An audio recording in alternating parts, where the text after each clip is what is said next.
আমার আজকের রেসিপি মুরগি ভুনা। মুরগি ভুনা সবাই রান্না করতে পারে, কিন্তু ব্রয়লার মুরগি ভুনার মধ্যে একটা অন্যরকম গন্ধ থাকে, সেই জন্য অনেকেই পছন্দ করে না। আমি তাদের জন্য সেই রেসিপিটা আজকে শেয়ার করব। যারা নতুন আছেন তাদের জন্য বিশেষ করে এই রেসিপিটা।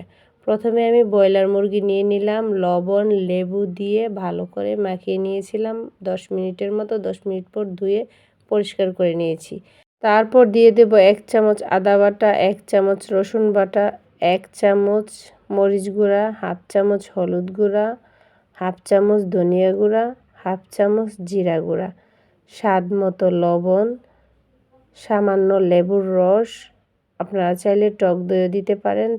তারপর দিয়ে দিলাম সরিষার তেল, আপনারা আপনাদের পছন্দ মতো সাদা তেলও দিতে পারেন। তারপর আমি হাতে ভালো করে মাখিয়ে নিলাম সব মশলাগুলো। এমনভাবে মাখাবেন একটু সময় নিয়ে, যাতে প্রত্যেকটা মাংসের মধ্যেই মশলাটা লাগে। এভাবে আমি ভালো করে হাতে মাখিয়ে নিয়েছি। তারপর রেস্টে রেখে দেব 1 ঘন্টার জন্য। 1 ঘন্টা পর প্যান বসিয়ে দিলাম চুলায়, দিয়ে দিলাম সয়াবিন তেল 5 থেকে 6 টেবিল চামচ। তারপর মাখানো যে মাংসটা ছিল ম্যারিনেট করা, সেই মাংসটাকে আমি তেলের মধ্যে ভেজে নেব। একটু সময় নিয়ে মিডিয়াম আঁচে ভেজে নিতে হবে। ফুল জালে যখন ভাজবেন তা দেখা যায় কি মাংসটা উপর দিক দিয়ে পুড়ে যাবে, সেই জন্য একটু সময় নিয়ে মাংসটা ভাজতে হবে। তো এভাবে আমি কয়েক মিনিট রাখার পর এক সাইড হয়ে গেছে, তারপর আমি আরেক সাইড দিয়ে দেব। বিশেষ করে তাদের জন্য যারা অনেকে ব্রয়লার মুরগি বা পোলট্রি মুরগি খেতে চান না, তার জন্য এই রেসিপিটা অবশ্যই আপনারা দেখবেন এবং এই রেসিপিটা ট্রাই করার চেষ্টা করবেন। অন্যরকম একটা রেসিপি আপনাদের কাছে ভালো লাগবে। হাতের কাছে যে মশলা আছে সেই মশলা দিয়েই একটু সুন্দর এবং ইউনিকভাবে রেসিপিটা করা যায়। তারপর ভাজা হয়ে গেলে একে একে আমি মাংসগুলো তুলে নেব।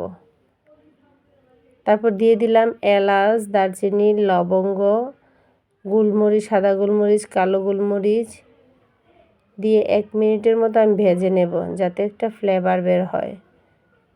সেই মাংস ভাজা তেলের মধ্যে আমি কোনো মাংসের তেল ছাড়া অন্য কোনো তেল অ্যাড করি নাই। মাংসটা ভাজার সময় একটু বেশি করে তেল দিলে এই তেলটা দিয়ে রান্না করা যায়। তারপর দিয়ে দিলাম পেঁয়াজ বাটা, হাফ কাপ পরিমাণে পেঁয়াজ আমি বেটে নিয়েছিলাম। তারপর আদা বাটা, রসুন বাটা হাফ টেবিল চামচ করে।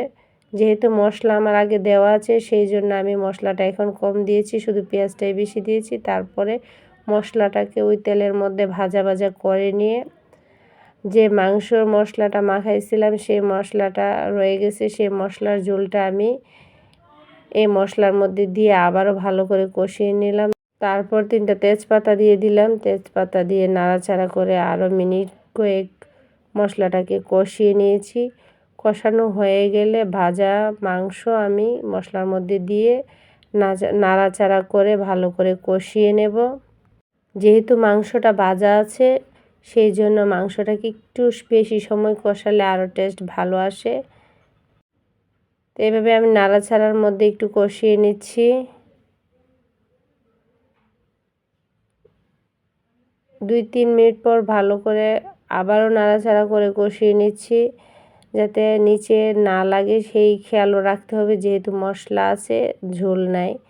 তারপর ফুটন্ত গরম পানি দিয়ে দিলাম, দিয়ে আমি নাড়াচাড়া করে নিচ্ছি। আমি 1.5 কাপ পরিমাণে ফুটন্ত গরম পানি দিয়েছি। আপনারা আপনাদের পছন্দ মতো ঝোলটা দিয়ে দিবেন। তারপর আমি আবার হাফ কাপ অ্যাড করেছিলাম।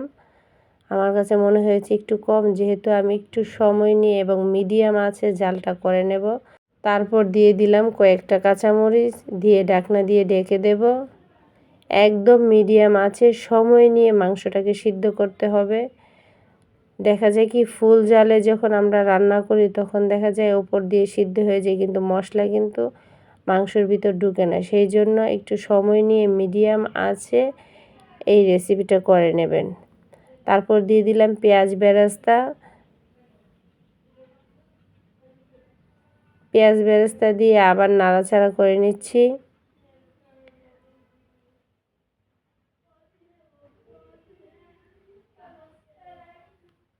এভাবে রান্না করলে যে কোনো মেহমান আপ্যায়নে অনেক মজাদার এবং আপনার প্রশংসা করতে একদম ভুলবে না। প্রশংসা তো করবেই। তারপর এভাবে আমি আবার ঢাকনা উঠিয়ে নিলাম। এই তো হয়ে গেল আমার মজাদার ব্রয়লার মুরগি বা পোলট্রি মুরগি রান্না। আশা করি আপনাদের কাছে এই ভিডিওটা ভালো লাগছে। ভালো লাগলে অবশ্যই লাইক, কমেন্ট এবং শেয়ার দিতে ভুলবেন না। সবাই ভালো থাকবেন, সুস্থ থাকবেন। আল্লাহ হাফেজ।